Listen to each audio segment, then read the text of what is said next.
Hello, good afternoon, sir. Good afternoon, or morning for me, but Yeah, okay, sir. Dear students, our next speaker and our distinguished guest, Mr. Eric Pequin, have from Ireland, have joined us. To start with, allow me to give a brief introduction about sir.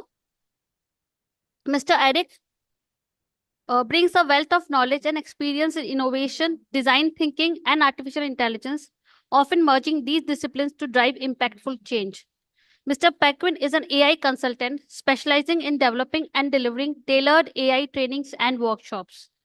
His focus is on exploring practical applications of AI within organizations, helping them unlock innovation and drive business values.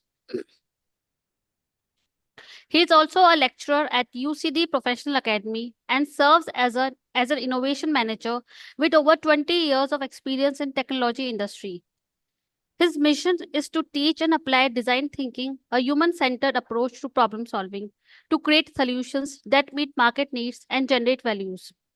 His core competencies include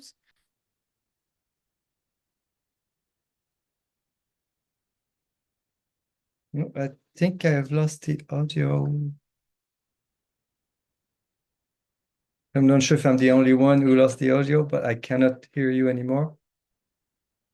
You obviously can't hear me. Maybe someone else could talk, maybe, just to see. Hello, sir. Can you hear me now? Yes, you're back. Hello. Yes. Okay. Sir, am I audible now? Eric, sir? Yes. Okay, sir. So, the brief about you, sir. His core competencies includes ideation, validation, prototyping, business modeling, and product management. Mr. Pequin has led and contributed to multiple innovation initiatives, co-creating next-generation products and services with partners and customers across various domains such as fintech, AI, and digital transformation. Today, he will be sharing his insights on AI for product management and innovation. I am confident that his session will inspire our students to adopt a problem solving mindset and harness the power of AI in the future endeavors. So, without further ado, I request you, sir, to take the virtual stage. Many thanks for the very great introduction. Let me just share my screen and maybe if you can confirm once you can see it, just to make sure that everybody sees my screen. Yes, sir, we can see your screen. Excellent, perfect. Now I don't see the chat, so if there's any questions, maybe someone can interrupt or let me know, or we can leave them for the end of the presentation. It's up to you. Sir, if the students will have questions, they will ask in the chat at the end of the session. So we will have Perfect. a Q&A session. Yeah, after the Perfect. presentation. Yes, sir. Excellent. Many thanks. Well, after that great introduction, I don't think I have to spend too much time introducing myself, but just very, very briefly, I'm actually French Canadian, but now currently live in Ireland. I've been living in Ireland for longer than I haven't. My background is actually not in technology. I always see myself as a technologist, not as a technology technical person. So my kind of background into technology is very early on in my career. I had a startup that published the first online fashion magazine. However, that was the very, very early 90s, and it was a little bit too early. So I was very hard. The advertising company didn't believe that the internet would be such a thing, and that advertising online would be something big. So it didn't go so well. And then I also joined a search company. That wasn't Google. It was a French Canadian company that developed their own search engine, very niche. They were compiling newspaper, and in the morning you'd get an email with, if your company was in the newspaper of the day, you'd get an email. Sounds very obvious today, but in those days it was very, very advanced. And then I moved to Ireland and kind of did a deeper dive in technology. I spent 17 years in Microsoft in various roles where I worked with, I saw the birth of machine translation, or more the popularization of machine translation, language models. And then I jumped into, after 17 years, into Adapt Center, which is a research center here in artificial intelligence. So I kind of deepened my practice in artificial intelligence.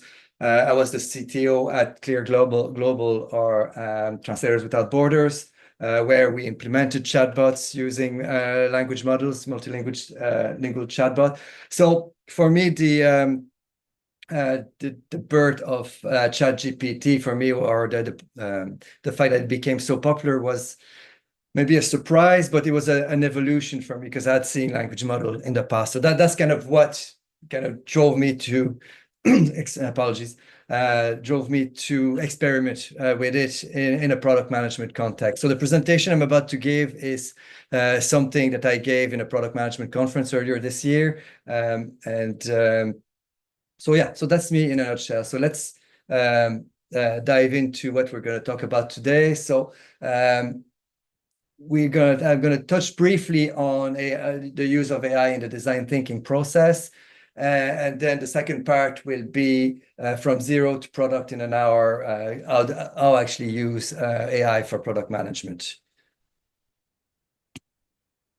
So I don't know how familiar you are with design thinking. Some people also call that human-centered design. It's based, the foundation is based in engineering problem solving that was developed in the late 60s.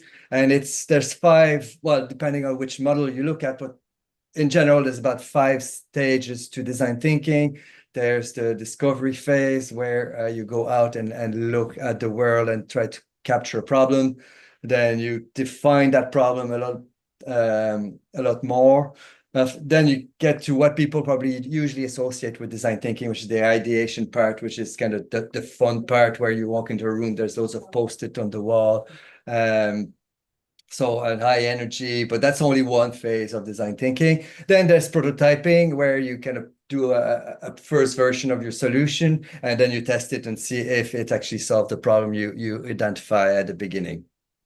So I asked myself the question, how would I use generative AI in the context of design thinking? So I looked at each phase and kind of did experiments around how I could use ChatGPT or other generative AI tools for each stage of the process. So the first one was the discovery phase, and the goal of the phase is to understand the context, the user, and the problem space. So what I did here is use generative AI to identify trends from kind of all the noise that's around us, like all the news outlets, all the web sources, kind of looking more specifically like around my user landscape and what the problem was. So looking at customer reviews, for example, on Amazon, you can ask question on trends, like if you're looking at a problem space, and you can ask, and I will go through a concrete example in a few minutes. Sentiment analysis, actually, there's another great use of AI for if you have already a product there that you want to improve, you can look at customer review and see, are they talking about my product positively or negatively? So that's another good use of AI in that phase. The second phase is the define phase, and that's where you narrow down the information that you've gathered in the first phase. So that's where AI tools are great to kind of do analysis. So they can take customer survey, they can take customer feedback, and then kind of arrange, the tools can arrange in clusters of what kind of feedback are you getting. So kind of turning all that kind of huge feedback into concrete examples and categories. So and then it can help you creating a problem statement based on what you've discovered. You can create personas which help you in your product development. And again, you can take it a step further, and once you've created the personas, you can actually validate your solution or your problem statement against those same personas. Then the ideation phase. What you can do is use, again, generative AI to generate solutions, creative solutions, direction on where you can take your product or your future product, mix and merge technologies, as in hypothetically, and see what ChatGPT can come up with different ideas, and then you can apply that in your workshops and expand on those. Another thing I've been using is DALL-E or Midjourney, and then you can actually, if you're working on physical products, you can actually imagine what the product would look like at the end, whether it's I know as an example, Aldi had used Midjourney to create hubcaps for the wheel of the car, just to see different versions to inspire them to create a new wheel for their car. But again, it's about generating ideas and kind of, or conversation topics. Prototyping phase is probably a little bit harder, but again, using Midjourney to kind of generate prototype, physical as in pictures of a prototype. And there's also different AI tools like Sketch to Code, where you can draw things and then it would turn those design into HTML prototype. So you can, based on that, you can then test with your potential users. And like I mentioned, like Midjourney or DALL-E to generate visual prototype. And I will go through the different tool sets I've used and kind of hands-on experience of all those stages that I'm mentioning at the moment. And then on the test approach, it's really kind of using generative AI to test kind of against your personas, against if you have an interview script, you can actually run the interview script with your personas and see how they assess the product. Again, I know we're talking about what we call design thinking or human-centered design. I'm not saying let's cut the human out of the loop, because I think ultimately you always need to talk to the real customer to get real feedback. But using those tools, you can fast track and cut a lot of time that you would have spent researching to actually spend that time talking with real people. So how does that translate in practice in real product development? So what I call it is from zero to product in 1 hour. Basically, by using AI tools, you can actually fast track your product development. I'm not saying that you'll have a successful product in 1 hour, but it will give you the tools to kind of fast track your work at each stage of product development. So when I started that experiment and I designed that presentation for the product management conference, I needed a framework. Now I'm very familiar with Ash Maurya's running lean methodology, so I decided to ask ChatGPT how can I use generative AI tools to create a new product following that framework. So I won't read through all what ChatGPT gave me, but that's the answer that ChatGPT gave me, and it went through each phase of the lean methodology and how I could use generative AI at each of those stages. I presume we can share the slides after if you want to look and read through the answer ChatGPT gave me, but I will take you through each of those stages now with a concrete kind of example. So the first stage was problem solution fit, and there I would use generative AI for generating ideas. So I would generate potential product ideas. So as an example, kind of a list of feature or concept related to the problem. So how does that look like really? So I said, I'm looking for problem statement that could be addressed by an innovation and technology mission. So that was really kind of a very wide kind of problem space. So it listed different area where I could use technology to solve a problem. I decided to pick healthcare. In Ireland, we have some problem with our healthcare system, and I was thinking, let's push that and try to create a product that could improve patient outcomes and reduce healthcare costs. So there was remote patient monitoring, wearable health trackers, AI-assisted diagnosis. So I picked that problem space to kind of start narrowing down my research. So then I went and again I asked ChatGPT, and it's all about framing your problem with generative AI. So the more you are precise, the more precise the answer will be. So I asked ChatGPT exactly what's on the left of the screen. You are an innovation manager brainstorming the following. How might we improve patient outcomes and reduce healthcare costs for Ireland Health Service Executive? Come up with 10 product ideas that we could explore further. So that's where you can see already kind of a product definition coming out slowly. So we're looking at product ideas, and then it gave me the 10 product ideas I asked for.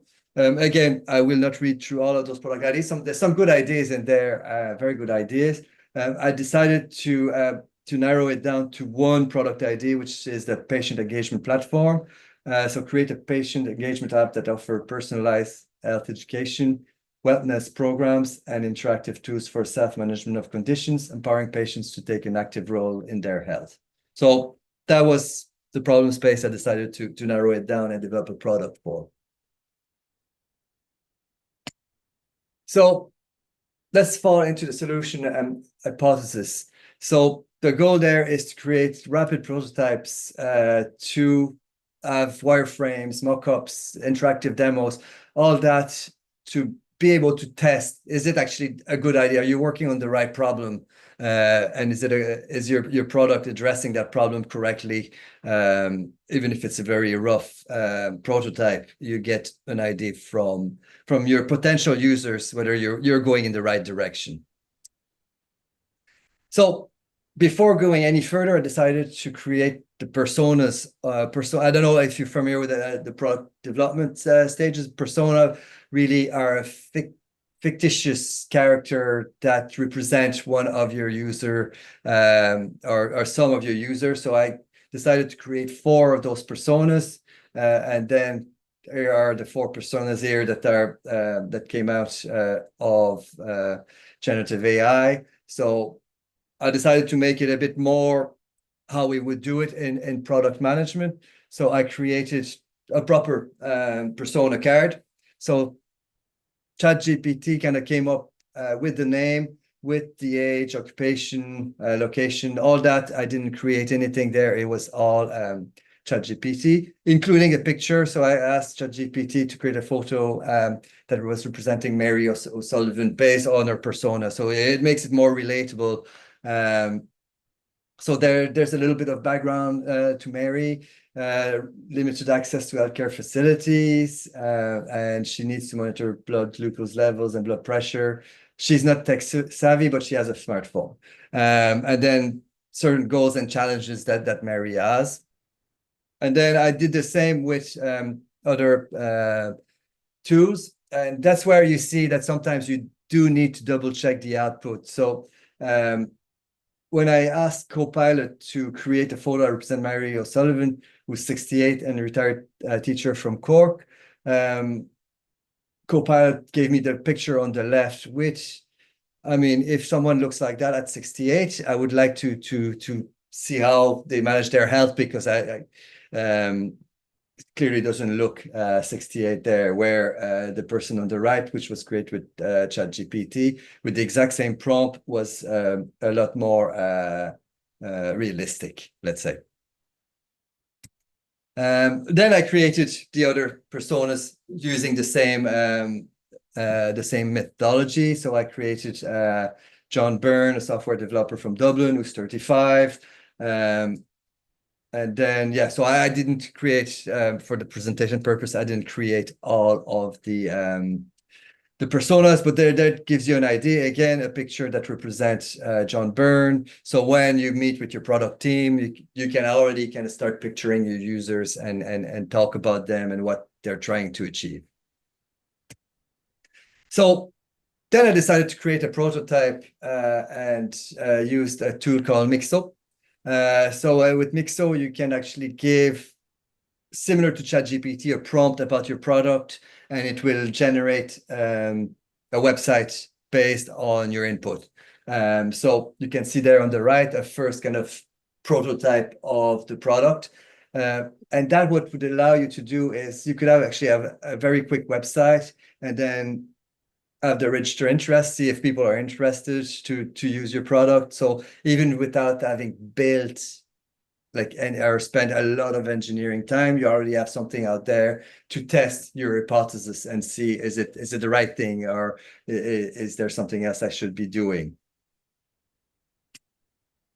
Another tool you can use when you're kind of ready to dig a little bit further into your product development is Figma, that allows you to do wireframes and kind of prototypes of website and application. And there's a plugin called Codia that you can plug into Figma.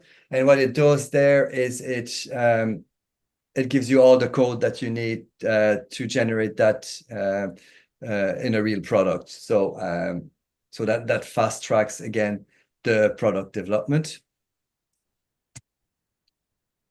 So there you're really coming very close to what we call the MVP, the minimum viable product. And that's where you can use to kind of fast track that stage of the process. You can use generative AI for creating content for like landing page, FAQs, user guides, and it can generate your product description, your homepage, and all that. So for example, I decided to do a project framework for my project team and to kind of send out. So this is the project description for that, again, all generated based on my prompts. And as you know, probably well know, is that with generative AI, if you keep all your chat within the same chat, it would learn, it would know, it would have all the background context and information. So the personas would already be there, the project definition and all that. So it generated that based on all the background research that I'd done and generated from it. So this is an example of a project description. So patient engagement platform for Ireland's health service executive. The project overview, and what are the 4 goals of the project. So already I have the beginning of a project plan, product plan that I can share with my team. Again, and I always put that disclaimer is I don't usually copy and paste directly from ChatGPT. I take pieces, I kind of put my own twist to what comes out. But for the goal of this presentation and to show how quickly you can get to those stages, I really did cut and paste directly from ChatGPT, and it gives you kind of a good structure to start with. I wouldn't actually do it straight like that, developing a product with a product team. I would get inspired and put my own parameters in a product plan. But you get the structure, the clear goals there, and then you can see do you agree with them or not? Do you need to tweak them? So that was your product description, and then I decide, okay, well, let's try to see how far we can push that. So I decided to ask generative AI to create an actual product roadmap for the development cycle. And that's what it came with. So we have 4 phases of development, taking about 6 months each. First phase is the development and initial launch, and then it tells me like which personas is that implemented for. So they target, each phase target a specific personas. What KPIs should I measure to make sure that the product is successful out in the market, and gives me loads of different KPIs for each stage and each phase of the development. Again, I don't have to apply them all, but it gives me thinking material to see, okay, am I thinking about the right thing? Am I measuring the right thing with my product? So that's my product roadmap here. And then, as you saw earlier on with my prototype, I'd created websites. So I decided to kind of see how far we could push the UI design and ask it to create me a style guide. And again, yes, sorry, is there someone trying to interrupt me here or to talk? Nobody is trying to Okay, interrupt good. you. Okay, I thought maybe I thought there may be questions because I don't see the chat, so maybe something was happening. So that's okay. I'll keep going then. Yeah, so I decided to ask to create a style guide using generative AI, and I think what really that enables is that when you go and talk to your UI designer or to UX person in your team, is that you already have in hand an understanding of what you're asking. So you don't just go to the UX teams to design me a website, and so I want a website that use those kind of style, and then the UX designer can agree or disagree, but you have a starting point for the discussion. So for example, style guide summary. So like, what are the primary colors and why those primary colors were chosen is because they're calming and associated with health and wellness. Secondary colors are light gray, gray and white to maintain a clean and professional look. Then what are the primary fonts? So I went through the typography, the icons, kind of what kind of icons I should put. Same with buttons. So it really gave me a good definition of what I should be thinking about when I develop the UI or the user experience for the product. So the next one is really about another tool I've used, kind of develop the concept a little bit further. It's called Wizard, so uizard.io. And that allows you to quickly create, again, using generative AI and using just the prompt. So I put my project definition into the prompt of wizard.io, and it created me a product there based on what the project was. So I have a health profile with a medical record, health updates from my GP or from my doctor or for the labs, chats, so that's consultation. Again, that's all fictitious, but when you go and present that to someone, so to potential users, so it equips you to go out there, talk to people, and show them, okay, that would be a potential product. What do you like? What you don't like? And then you can start tweaking the product and then start developing it with already better insight that you would have had if you had started developing a product first and then go out and talk to people. Another one is called Use Galileo. Again, there are various tools, and I'm sure since I've developed the presentation, more tools have appeared because in that space, things have moved very quickly and tools have appeared. The first iteration I did from that experiment, there was a lot less tools, and then they started exploding. So I started adding them to the presentation. So Use Galileo is another one that does a similar thing than Wizard, where it creates an app and a UI based again on the prompt that you give it. So you have your vitals and whatever you track your health over time. So your blood pressure is there, track your medication. And again, it created all that just based on the project prompt that I had created at the early stage. So then you kind of start thinking about your customers. So you already have your personas. So how can you use AI then to develop your real customers? So that's where it becomes interesting, because you can quickly deploy a chatbot that's very topic specific, that use generative AI to converse with your users and gather that output then to improve your product. Also kind of use generative AI to generate surveys and analyze those results as well. So as an example here, I wanted to understand what my users are really like and what they're looking for. So I asked again generative AI to create a user survey around their needs and expectation.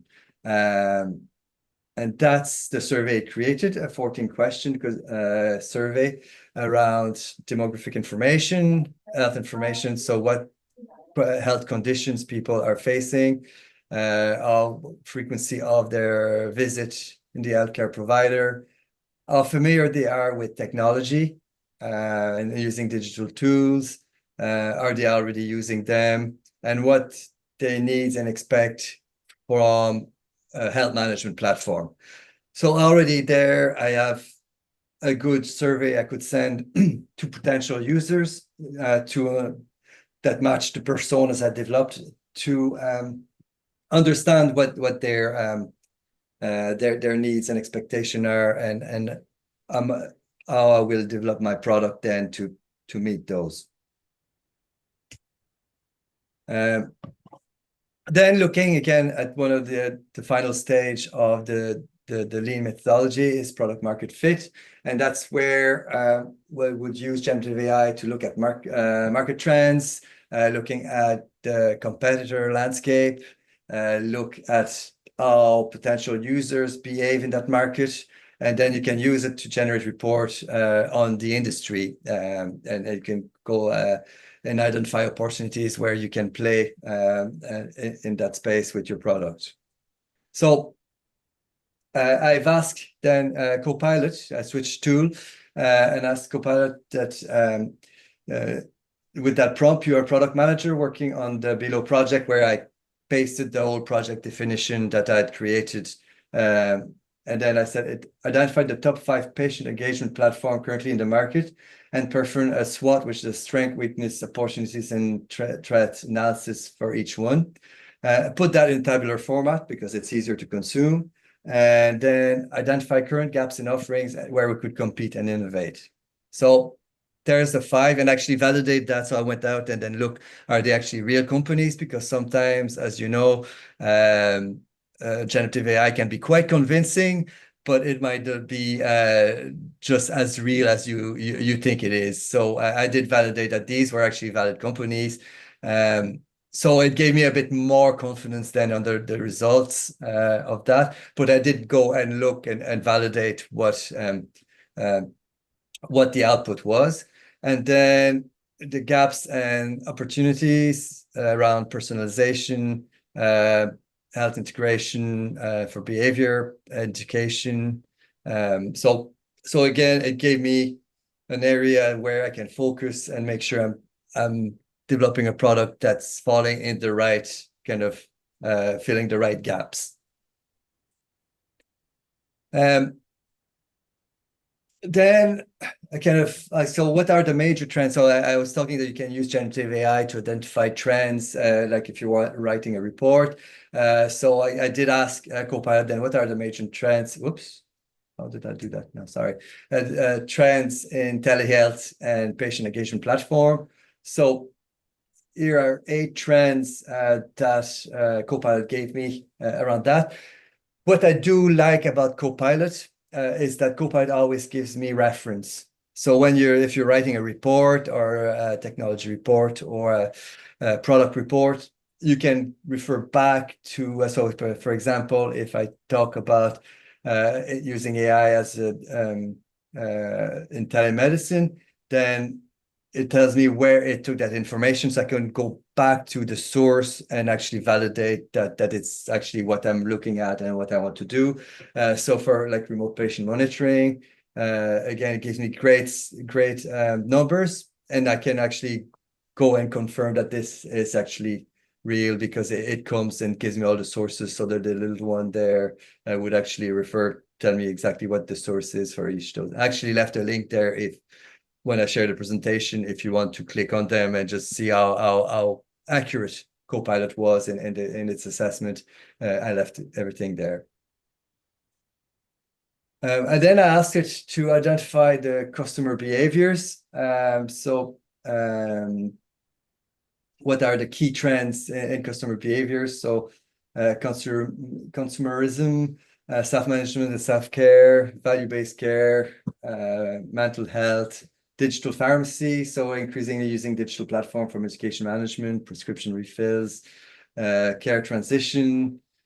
So again, it confirms what I would have identify as essential part of my product, and what features I should think of in the future as well. And finally, the product's out there and you want to scale, you want to grow it, so you can use generative AI to customize and recommend kind of future features, like we were looking there based on the trends of the market or the customer behavior.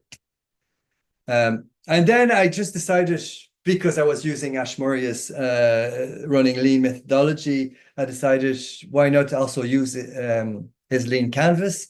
And I asked to produce a lean canvas based on all the information I'd gathered around the project. And it came with all that information and I just actually, it didn't lay it out that way. I did take the lean canvas and then just put the output that generative AI gave me in each of the boxes of a lean canvas. But it gave me quite a good like problem that I'm trying to address, summary of my solution, the key metrics I need to check. It wasn't great at, it didn't give me anything around the existing alternatives, which I could have asked, and it did. That gave me, when I did my SWOT analysis of the competitive landscape, gave me 5 products that I could have put there as well. Where are my costs? What I need to kind of keep in mind for costs, and then how I can generate revenue from that product. So again, it's kind of summarizes quite nicely all the stage and all that you have to think about for your product. I would use the lean canvas regularly when I do product development, because it highlights all the area that you need to think about, but it's a good summaries. It's one page, it fits on one page, and you can have a quick look and understand what your product is and what you know and what you don't know. So that was my bonus, see how generative AI would be good at generating the lean canvas. So what I like to conclude with is really what I usually say when I talk about artificial intelligence is that it's not intelligence. You just have to be intelligent in how you use it. Use it to your advantage. Use it to validate your thinking. Its creativity is limited. It is, but it's limited by the creativity of the human mind. So, and on that, nothing will be as impactful as talking to people. So, use the time that you're saving, fast tracking your process with generative AI or with AI tools, to go out there and talk to people about your product and validate with real people that what came out of generative AI is actually going in the right direction. So that's how I would be using AI in product development, is to accelerate and validate. And like I said, it's to use my freed up time to talk to the actual users and real people. I mentioned a few tools during the presentation, so I can try to list them, and I'm sure there's plenty more as you start researching the area. So obviously the ChatGPT and Copilots, Midjourney for image generation. There's another tool called ID Generator. So you again give a problem space and get it to generate ideas on what you could work on. I've used that to structure workshops and give workshops direction and kind of focuses. Lean Canvas is there, and then different other tools that I've mentioned. And if you want to dig a little bit deeper into how to use AI in product management or in innovation, Board of Innovation has developed their own AI. At the time I tested, I didn't find it the best, but I'm sure it's got better since, because it was probably their first prototype. But they also developed a framework on AI-powered innovation, and how to use it in creativity and design, which is quite interesting to play with.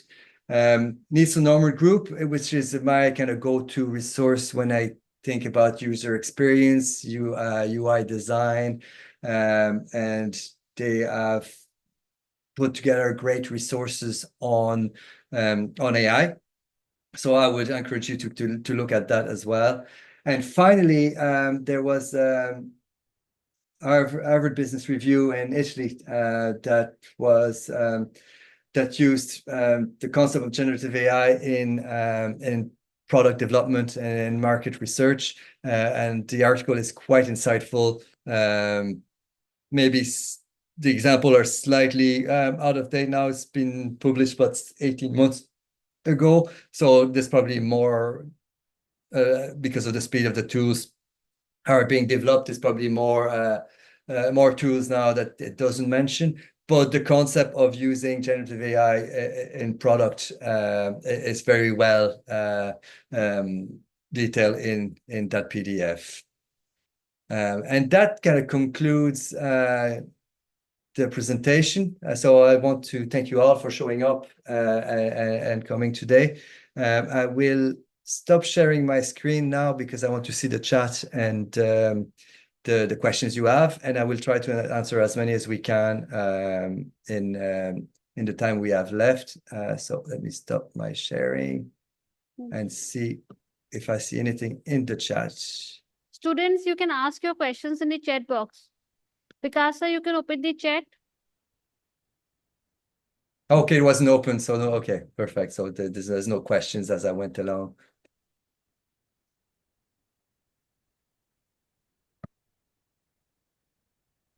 And while people are typing their question, any initial feedback, or maybe you have a question you want to ask?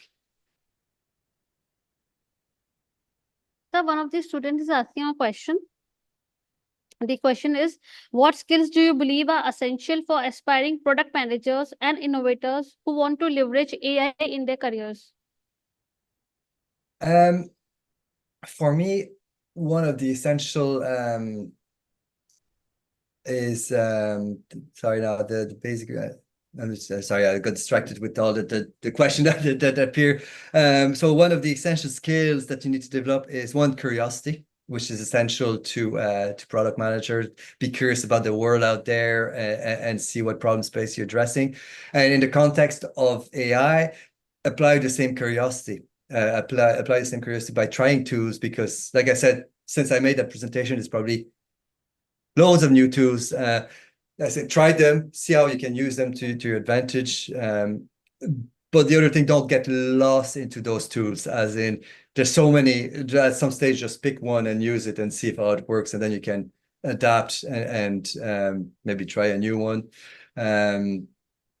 So curiosity would be one of the skills.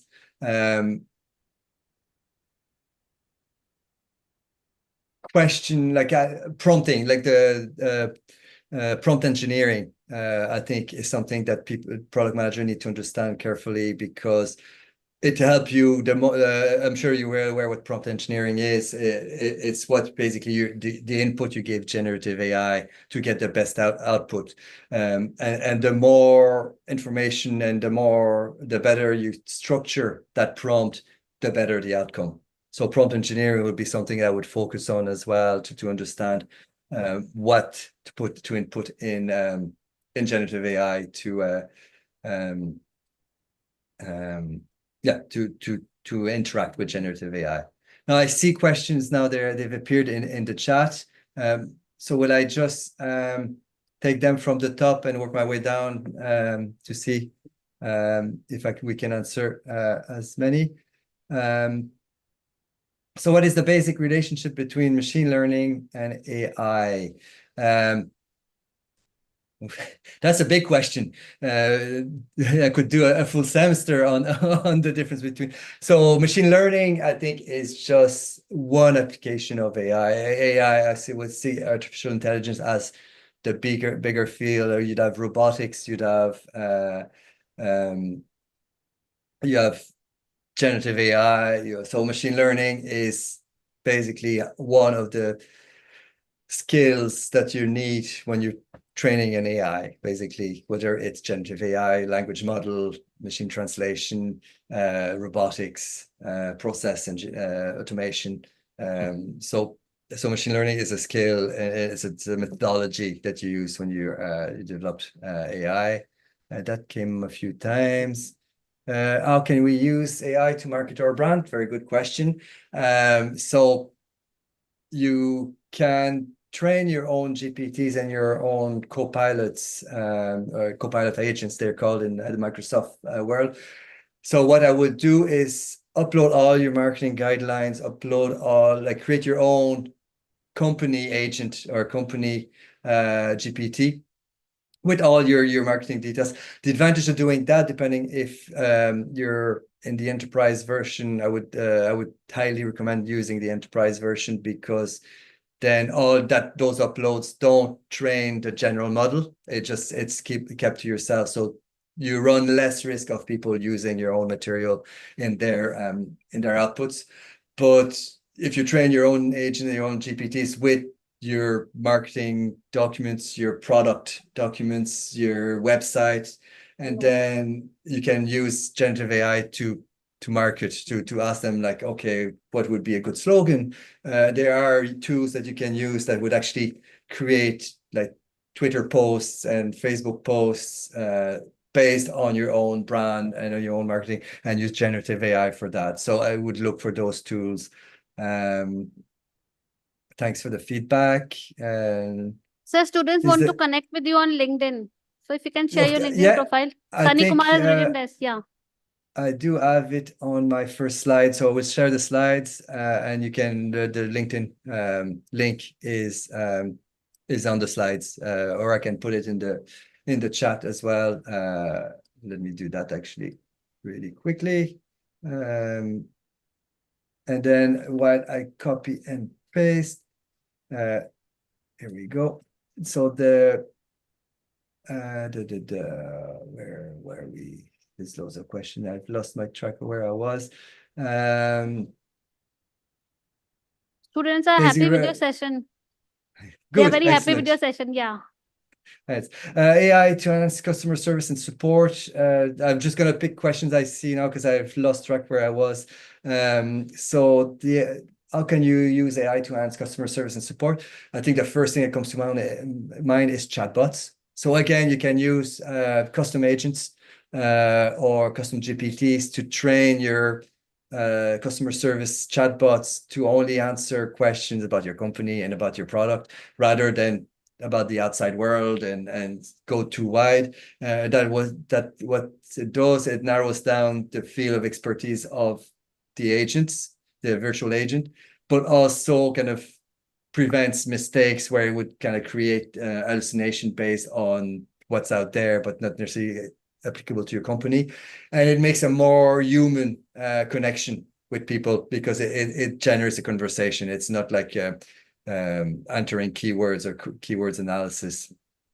Free tools, look it up. I mean, you can quickly search online for tools for animation or video or things like that. We have answered that one. Market or brand. Yeah, I did answer that. Well, extend. Yeah. So take the future job. That's a big one. Will there be job displacement? I would say yes. Will it replace your job? Probably not. What I would say is, what I always say is that AI will not replace your job, but someone who can use AI will replace you. So it's about using AI as a tool. Yes, there are some fields where maybe jobs will change, work will change. It was the same when computer started appearing, and like spreadsheet software appeared, like, so accountants had to adapt and evolve and use those software, because if they weren't, people using it would produce a lot more things a lot quicker. So it's learn to use those tools, be familiar with them, and watch how the market evolves, then to evolve with it. So don't get stuck in old ways where when new tools appear. What type of generative models have you worked with? I worked with a lot of different language models, depending of, but yeah, GPT would probably be the one that from OpenAI that I would be more familiar with.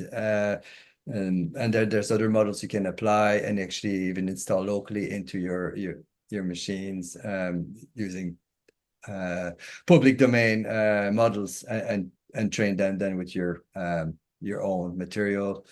Any problems I face in product management? Oh, where do we start? So I presume the question is in relation to AI. I think, like I did really quickly today, you can get too confident in using AI and forget to talk to real people. So I think that would be one of the biggest thing. Don't forget there's people out there and go talk to them. Internship opportunity are well, not at the moment where I am, because we have made the jump into a bootstrapped startup, but maybe when our market expands, then maybe we'll have opportunity for internship. Prompt engineering, there's actually the best resources, and I'm not sure if I put in the presentation, but one of the best resources I've seen for prompt engineering and how to learn to do it is OpenAI. If you go to OpenAI's website, there is in the developer, I think it's in the developer side of things, there is a whole section on prompt engineering and what is a good prompt and how to improve your prompt, how you prompt ChatGPT. And it also works with any other generative AI, like as long as you understand how prompt engineering is done. I'm going down to the question. I know it's 10 o'clock now, so I don't know if people have to drop. And I've shared my LinkedIn, so if you want to follow up on things, I'd be quite happy. Like I said, asking me how many coding language I know. I'm more of a technologist than a technical person. So while I did some of coding in my past, it's very far in the past, and I wouldn't be confident in talking code. I did some code review when I was in Microsoft, and yeah, I'm not a coder at the moment. Some of the questions are just come back. Product company which I prefer. Well, I'm always slow to identify one. It's what I see if we talk about the future of generative AI is I will see the big tech probably play a bigger role there. And then we probably see like many applications being developed using their models because they have the resources to develop those large language models, which it'd be very hard to start from the beginning. There's a lot of information on the web you can scrape and build your own model, but they've spent years developing those large language models. So whether it's Llama or it's GPT, the OpenAI model, I think the big tech will be the ones that will have the bigger models, and then through their copilots and agents, copilot agents or GPTs, you can produce your own use case based on your own material then, but the overarching model. I did have a kind of a soft spot for Microsoft Copilot because it gave me links to the sources, so reducing the risk of hallucination, so I could validate myself the information that was out there. ChatGPT started doing that as well, which I think is a good thing. And the other thing I would say is never hide the fact that you're using AI or generative AI. I always say, like, if I give a presentation, whether it's an image or text that came, the source is from ChatGPT or Copilot, I always put it on the slide, or so I'm always open about what I do when I do presentation. I will skip the question about human intelligence because, again, books have been written on that, and to keep it short, it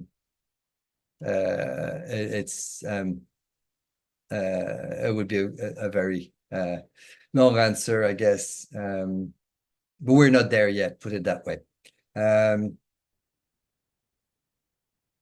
some examples of dilemma conflicts in AI and their possible solution. Again, I would say conflicts in AI usage, always validate the output. Like, don't take what comes out of generative AI as the truth and source of truth, but use it to validate your own thinking. That's what the direction I would take. I think there's a lot of those questions that come back again. I'm happy if you're happy to leave it as that, or I can take a few more questions. It's up to you. I know we've just slightly over time now. And people probably have started dropping as well. It's up to everybody here. You can also connect with me on LinkedIn. We can continue the discussion. I'm quite happy about keep talking about the success or the artificial intelligence and product management. So if you want to ping me and continue the conversation, I'd be quite happy. Any parting comments from your side?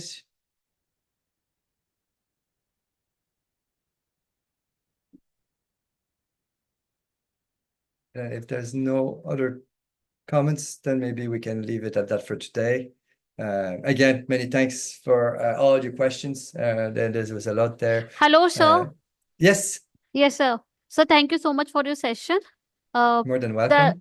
The list of questions, they are endless, sir. So if these students will have a lot of more questions, we can mail you for the answers. So now it's the time to close the session as the next speaker is already joined us. Okay, perfect. So thank you so much, sir, for sharing your valuable insights on innovation, design thinking, and practical applications of AI in product management. I hope it was helpful, and many thanks for attending and for inviting me. Your expertise and experiences have provided us with a fresh perspective on how to approach problem solving in today's rapidly evolving landscape. We truly appreciate the time and effort that you have taken out to be with us, and we look forward to implementing the knowledge and strategies that you have shared with us today. Once again, sir, thank you so much for such an enlightening session. Thank you for your time. You're welcome. Thank you. Thank you, sir. Have a good afternoon. Good afternoon, sir.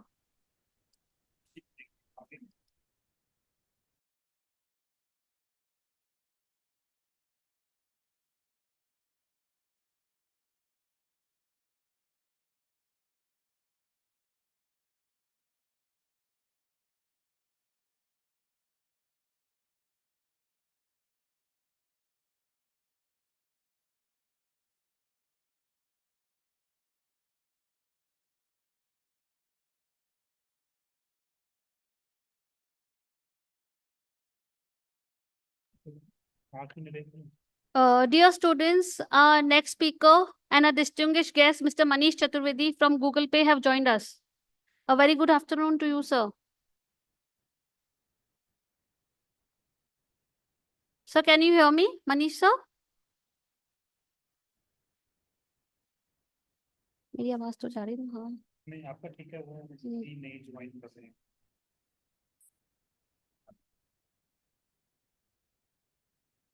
Manish sir, you need to unmute yourself.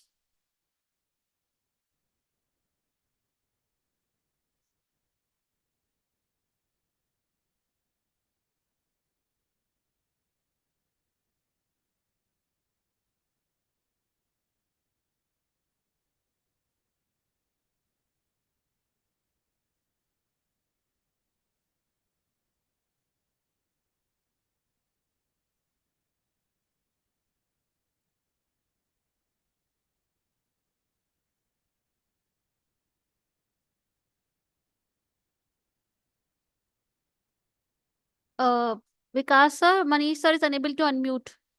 Manish sir is unable to unmute. He have sent a message to us. Video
Dear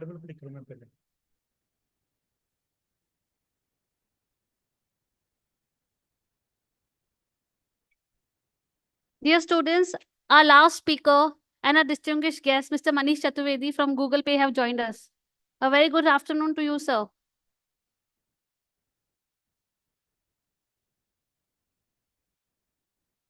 Sir, we are unable to hear you.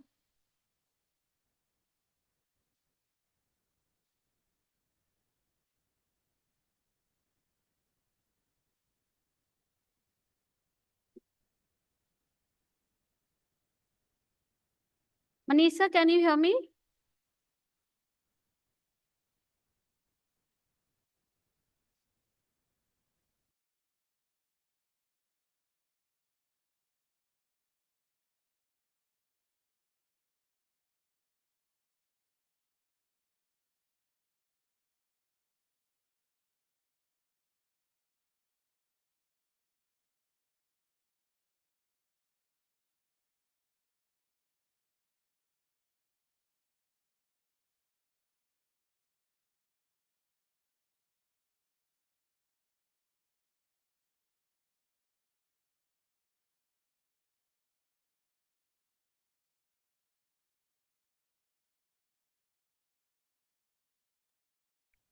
Manish sir, give me some time. There is some technical error. We'll sort it out.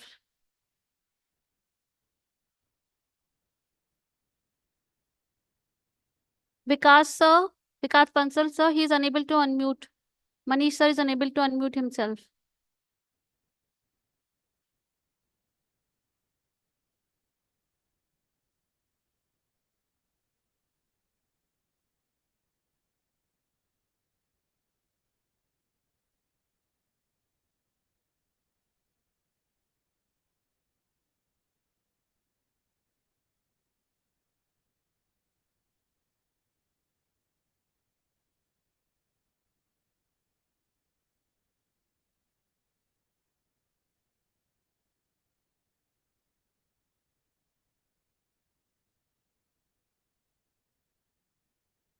Dear students, this is the last session. Uh, yes. Can you hear me now? Yes, sir, we can hear you. Hi, good afternoon. And I hope you can see me as well because. Yes, sir, we can see you. All right. Sir, Thank you. on behalf of WCTM, it's my pleasure to welcome you to our online orientation program. Thank you. Pleasure to be here. Yes, sir. We are truly honored to have you with us. To start with, allow me to give a brief introduction about Mr. Chaturvedi. He's a renowned business leader with over 2 decades of experience in fintech, payments, digital transformation, and organizational leadership. Currently, he is the head of merchant services and SMB at Google Pay India, where he has been instrumental in driving growth and innovation. Prior to this, he has a rich stint with American Express and MobiKwik, contributing significantly to their growth and success. Mr. Chaturvedi is known for his passion for profitable growth and building a winning culture. Today, he will be sharing his insights on fintech, payments, digital transformation, and organizational leadership, topics that are incredibly relevant in today's fast evolving digital landscape. Sir, Thank you so much, man. I request you to take the virtual stage. Over to you. Thank you very much. Good afternoon, everyone. Sorry for the delay. Absolute pleasure to be here and really thankful to Gautam Ganguly as well for inviting me. I last met Gautam like many, many years ago, but we go back a long time when we were both starting our careers in Calcutta in the 90s. So absolute pleasure to be here. Thank you so much. I'd like to keep this more of an open session. Please feel free to post questions. I can see your questions here, or you can ask them live. But I'll just start by kind of just overlaying, ma'am, what you just said in terms of the fact that I'll tell you who I'm not. Okay, so that will kind of give you a little bit more perspective on what are the topics that I can cover. I'm not an engineer. Okay, and I know it's surprising, but the fact is that I'm not. But it also tells you that then nothing is impossible, right? If you put your mind to it. I work with a lot of engineers. I work with a lot of coders, developers, program managers, people who are experts in the field of patenting, legal, all of that. But I myself, I don't know a word of coding, right? So how many people here know Google's vision and mission, right? And the reason why I'm asking is because it applies to all of us, right? As you think about your careers, as you think about what you want to do with your lives and how you want to impact the people around you, how many of you know of Google's vision and mission without looking at Google search?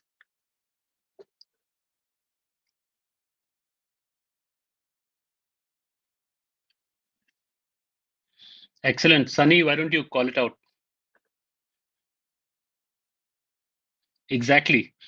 So as engineers, you obviously have a lot more influence from the actions that you take, the way you make things move, and also in terms of what is it that you do with the talent and the skill set that you have, right? And then if you look at how we also place the values that we do in everything that we do, whether it's the work that we bring to the users of our products, whether it is commercial products or they are actually good for society. And therefore, the three principles that the core values that we follow are to respect the user, respect the opportunity, and respect each other, right? That is the ethos with which Google works. Can you hear me clearly, by the way? I just want to make sure that you can hear me and I'm not talking to myself. No, sir, you are audible. Okay. So, but even if you look around yourself and the kind of upbringing that we have in our own society as well, right? That's exactly what we do. We all respect each other, right? We respect the customers that we serve, right? And likewise, we also respect the opportunity that's given to us. So right now, you have the opportunity to go through an engineering course, to get your degree in engineering. You've been accorded that opportunity by the people who support you. It's your family, friends, relatives, your own teachers, right?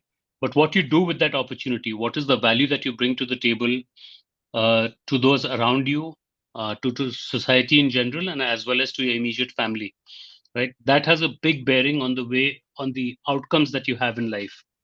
And there is this very interesting post that I saw many years ago that also talked about, everybody has skill sets, talent. There's a lot of competition out in the world. But before I go to talking about the business that we are in and what we do, I think there are some elementary things that you can, and this is easy to find even on Google search, right?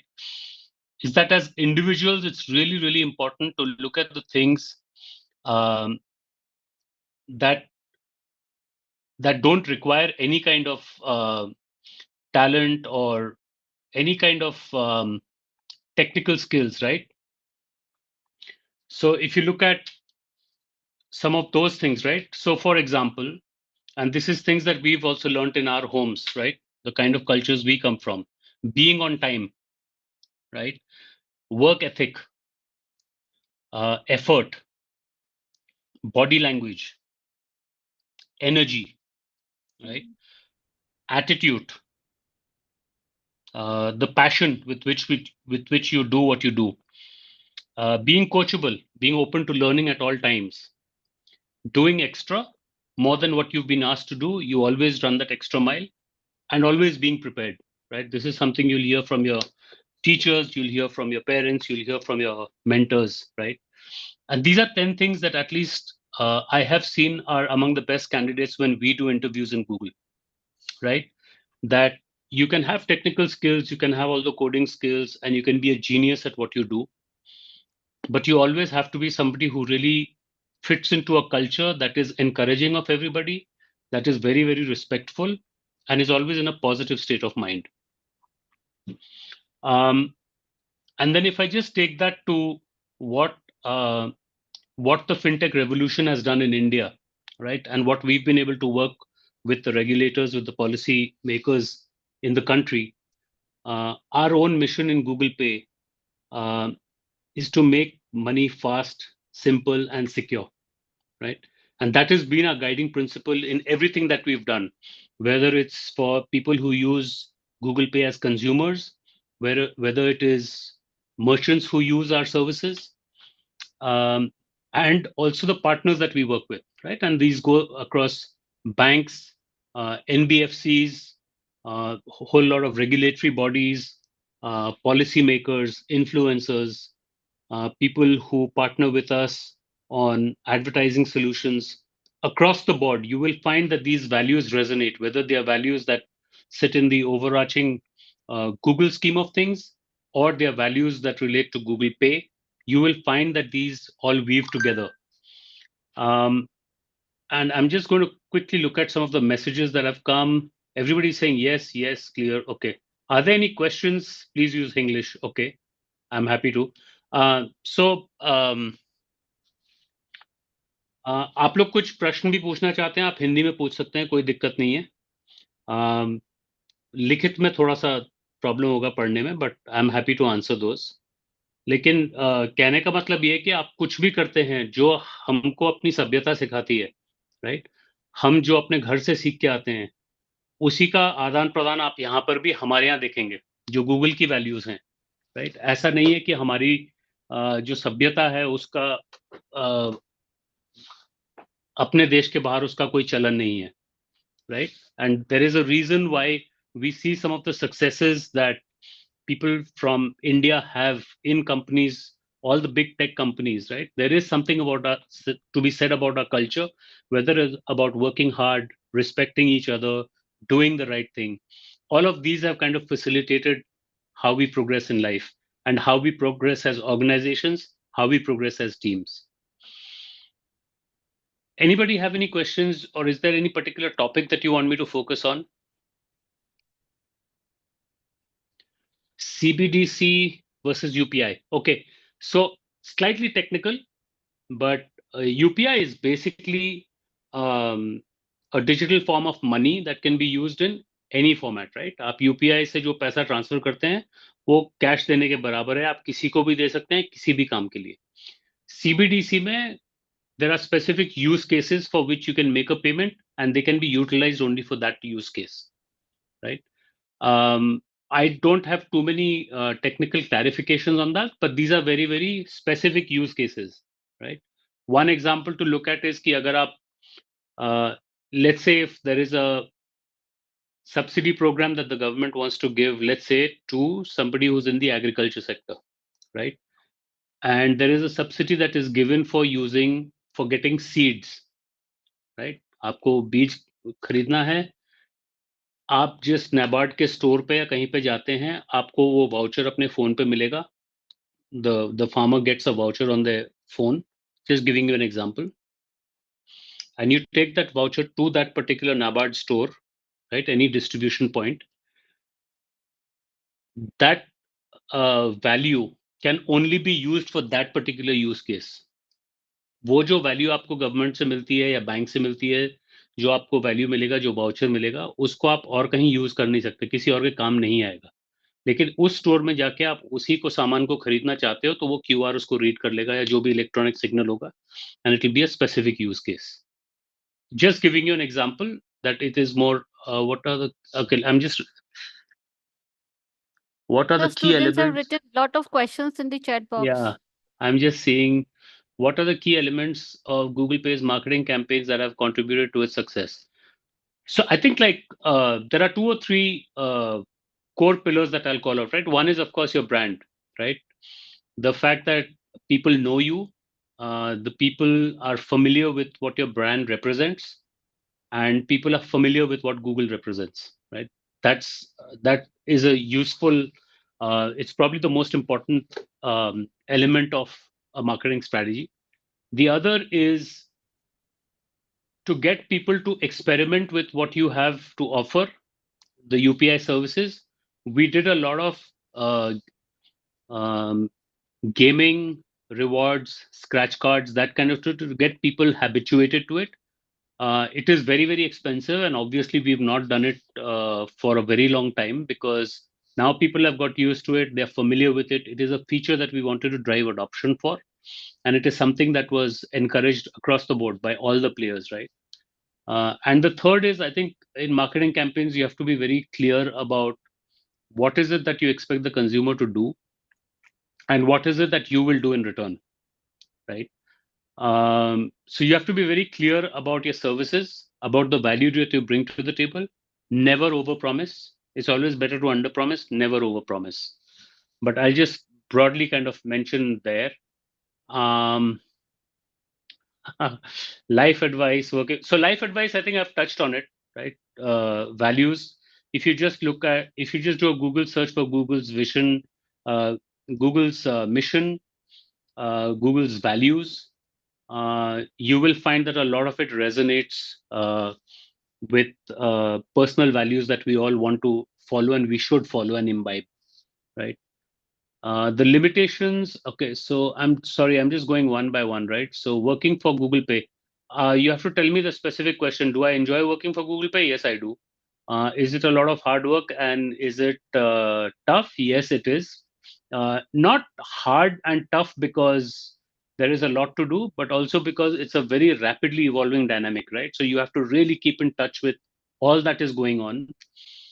Plus, I think our regulator in India, the RBI, is probably one of the most advanced in the world in terms of being ahead of problems and being very, very aggressive about making sure we put all the consistent guardrails and safeguards for people who use our financial services in a digital mode, right? So there is a lot that goes on, but working for Google Pay, of course, it's fun. It's great fun. Even after so many years of working, I think like this is probably my best experience. What are the limitations of UPI? So I think it's very early days, but I think one of the challenges that UPI has faced in the past, and now they've overcome a lot of it, is that just the sheer volume of transactions and the amount of differentiation in the values that are there is not easy for the banks who support UPI to process so much so quickly, right? So there are a lot of benefits that UPI brings, but it is also very, very heavy on infrastructure. And just the sheer volume of all that happens is a very, very big task. But having said that, I think like it's in a very, very good place compared to where we were when adoption really started happening. But yeah, I'm again obviously going to keep my answers very, very short. Okay, so there was one question which says is UPI successful in rural areas when internet is not working? Yeah, so I think if you've seen, there is a new feature called UPI Lite that has just come into the market, right? So that allows you to do at least basic transactions up to a certain value without necessarily having a mobile connection, right? So you can keep some reserve value in your UPI app, which you can use even if there is no connectivity. So basic काम तो चलेगा, लेकिन and I think like the reason why UPI is successful, especially in rural areas, is also because of the available of bandwidth, right? Broadband through your mobile phones without necessarily depending on landlines and Wi-Fi. So that is, I think, so where network is not coming sometimes, yes, it is a problem, but I think like RBI has been able to solve it to a large extent. So, okay, then you mentioned about positive mindset, but how do we stay positive in such a competition at all the time? So look, competition has always been there, right? I think at least in my case, or at least some of the colleagues that I know, I don't think you should give too much attention to what kind of competition is there. I understand it's very, very difficult, but if you think about what the competition is doing or what people who compete with you are doing, you will get lost, right? I think it's very, very important to focus on your own strengths and your own environment, right? And do the best that you can and try and keep improving your skills, right? Even our CEO, right, or even the Prime Minister of this country, beyond a point, will not think about what competition they have at an individual level, right? They all had the vision, they all had their dream, they had a discipline around it, and that is why they are where they are. So it is important to have respect for competition, right? But don't fear it. Don't fear competition. I think competition means many things to many people. And if you start looking at competition as something that's stopping you from progressing, you will already face defeat. So it's really, really important that you respect competition, but don't get scared of it, right? Every one of us has strengths. We all have talents. We have unique skill sets, and we all come from different backgrounds and different experiences. Nobody can exactly copy that, but you have to find your own advantage. You have to find your own comfort zone and be able to perform in that. And also in life, when you progress, right? Somebody asked about life advice. Don't compare yourself to others. Never compare yourself to others. You are unique, whether it's to your parents or to your siblings, you are the best, right? That is what you should be telling yourself. There is nobody who's exactly like you, and that is actually a good thing, right? I would hate to see a carbon copy of myself in the world, right? I am unique. I'm very different from a lot of people. I may be similar to a lot of people, but when it comes to competition and everything, yeah, it's good. You are good at something, and I respect that. And maybe I want to be as good. But at the same time, I definitely don't want, I will not allow somebody who's competing with me to scare me out of a situation. Um, Sorry, my scroller is moving quite fast. How many computer languages should we learn to get a better package? Sorry, a bit of a technical one for me. I really am not familiar with that. So I'll respectfully skip that. Yeah. Yeah, somebody was speaking.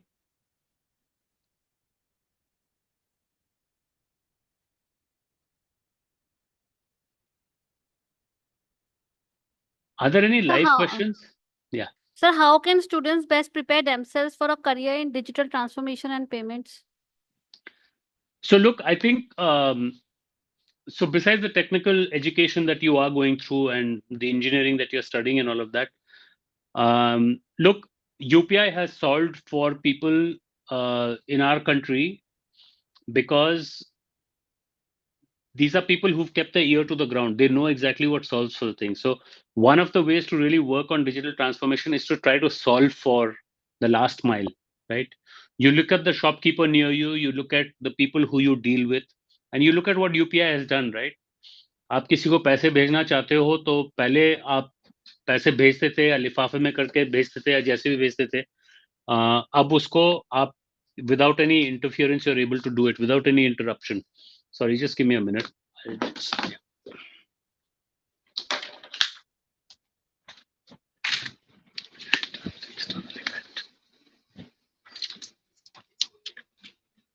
Just give me 1 second, please. Yeah, yes, sir. Yes, sir.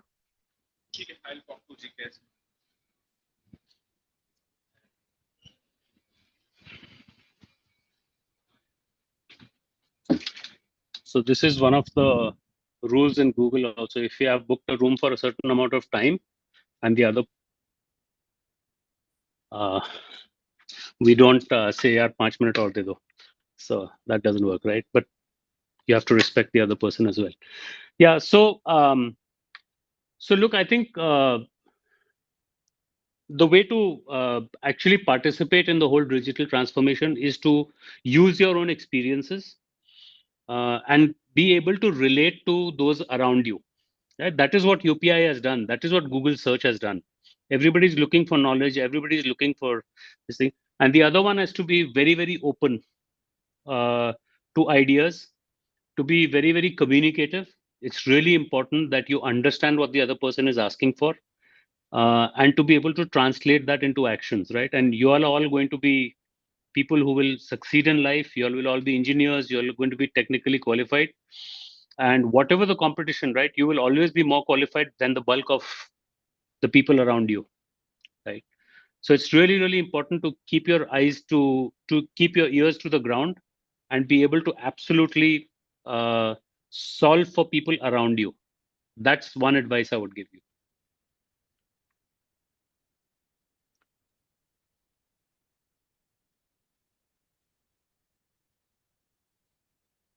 So one more question.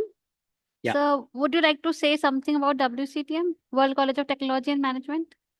So I was actually so I haven't had too much of a chance to kind of look at your background and everything, but the fact that you all are, and I was just listening to Eric Papon also just before me. I think it's really good that you all are making that effort to actually reach out to people who are from different fields, but you know, at least have some experience and can talk to you about pragmatic things, right?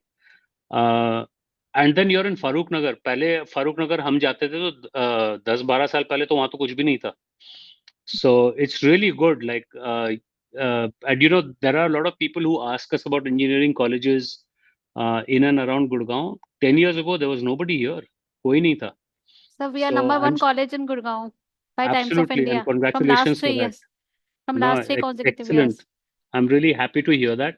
And it's really good that it's also not like in the heart of Gurgaon, because I think an academic environment really requires a little bit of an independent campus, and just to have it should be accessible, but at the same time, Yes. it's really helpful if it's not right in the heart of the city. So, and congratulations on your ranking. That's really heartening to hear. Thank you, sir. Thank you so much, sir. And thank you for your time, sir. Most Thank you welcome, so ma'am. much for sharing such valuable insights with us today. We are grateful for your time that you have taken out to be sharing with us your insights about the industry. So thank you, sir, once again for being a part of our orientation program. And we would like to have many more sessions with you in future as well. And we would like to invite you to our college campus also for the physical sessions if you are available in Delhi NCR. Sure, I would love to be there, ma'am. I know there are some questions here also, but maybe I'll answer them next time. So no issues. Yes, sir. We can answer the question next time. So no issues. Thank you so much, sir, for your time. If there are many more questions, we'll let you know if there's some important question. Otherwise, we'll answer these questions. Yeah, I think there were one or two So- questions about UPI in other countries, but just remember that in India, the government has created a platform where all the banks can plug and play, right? They can just join that ecosystem. For UPI to work in other countries, their banks also have to sign on to our platform, right? So it will happen eventually, but they probably won't call it UPI, right? Because everybody's building their own. So kabhi to I think it will become United Nations of Payments or something like that. But India has taken the lead, and it has made a dramatic difference to how all of this works. And that the world is following itself is very, very heartening. But thank you so much. Thank you for your time. So thank you for your time. Thank you for being with us for our online orientation program. Much It's our appreciated. pleasure, sir. Thank you. Thank you. Thank you very Thank you, much. sir. Thank you, sir. Dear students, now I would like to invite Dr. Himani Avasthi, Director Academics and HOD Business Administration, for the vote of thanks.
Good afternoon, everyone. Honorable Chairman, Dr. Narendra Singh, respected trustee, Dr. Ritu Singh, Managing Trustee, Kumar Nishant Singh, sir, colleagues, and my dear sophomores. I, Dr. Himani Avasthi, HOD Business Administration and Director Academics, really happy to see your enthusiastic participation on the first day of orientation program, which is going to extend from 9th to 13th of September, and you will have a fun-filled orientation day on 16th September at WCTM campus.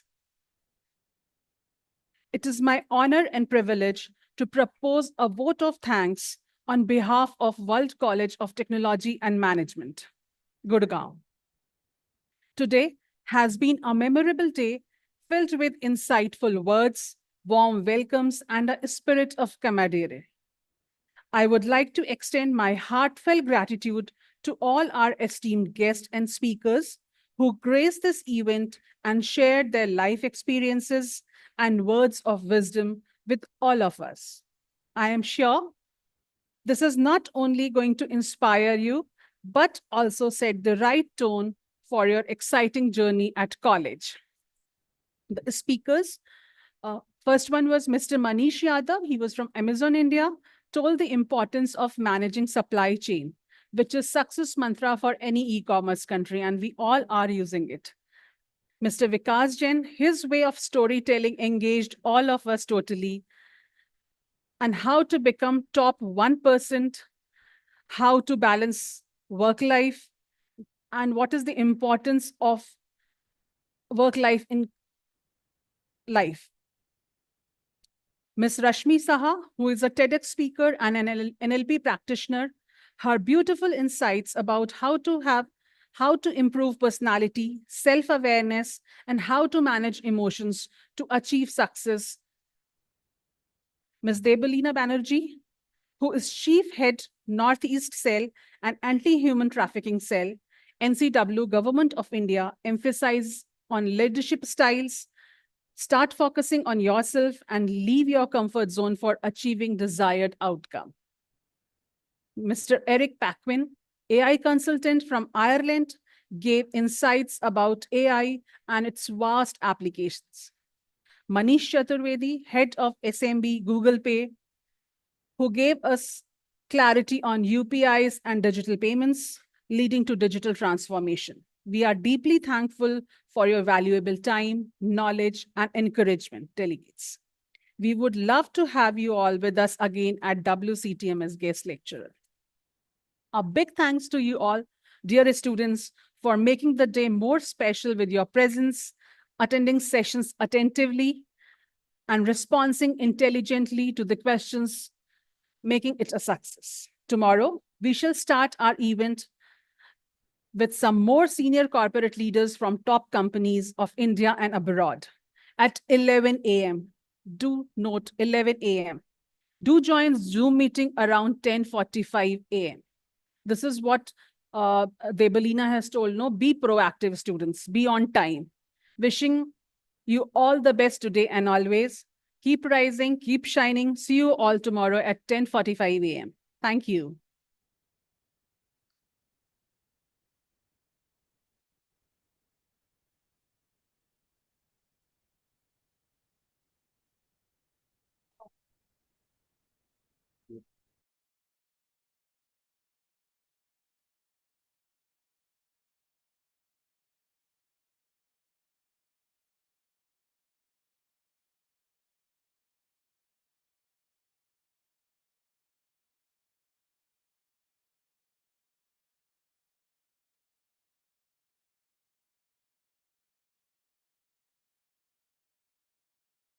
Thank you, students, for your time.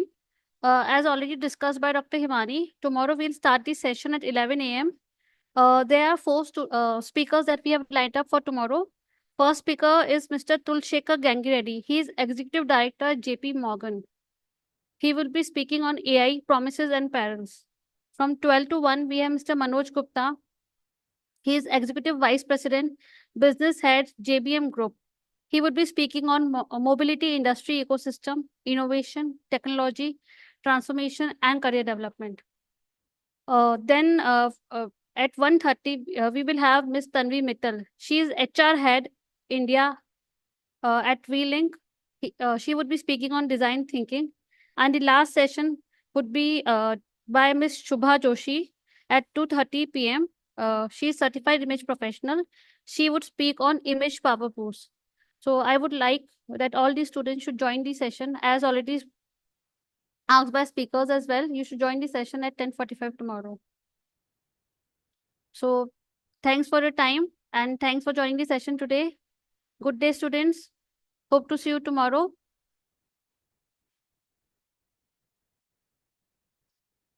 Yeah, bye. Bye, students. Bye. Thank you. Thank you for your time.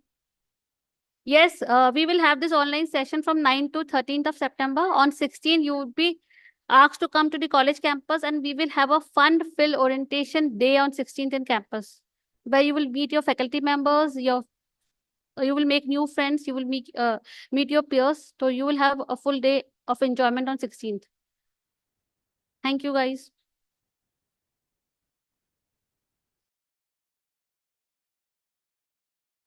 You can leave the meeting now and join tomorrow at 10:45. Bye-bye till then.